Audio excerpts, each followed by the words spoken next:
విద్యార్థులపై పోలీసులు లాఠీ చార్జ్ చేయడం, కాంగ్రెస్ అగ్రనేత రాహుల్ గాంధీని అరెస్ట్ చేయడాన్ని ఖండిస్తూ బుధవారం వెంకటాపురం మండల కేంద్రంలో కాంగ్రెస్ పార్టీ ఆధ్వర్యంలో ఆందోళన నిర్వహించారు.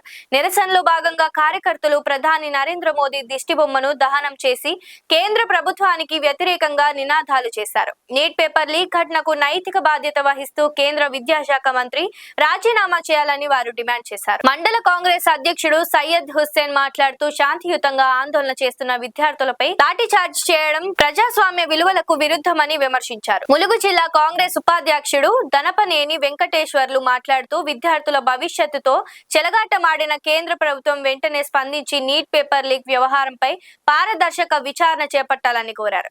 ఈ నిరసన కార్యక్రమంలో బ్లాక్ కాంగ్రెస్ అధ్యక్షులు చిడెం శాంబశివరావు, యువజన కాంగ్రెస్ అధ్యక్షులు చిట్టెం సాయి తదితరులు పాల్గొన్నారు.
లైక్ చేయండి, షేర్ చేయండి, సబ్స్క్రైబ్ చేయండి. మరిన్ని వీడియోల కోసం బెల్ సింబల్ పై క్లిక్ చేయండి.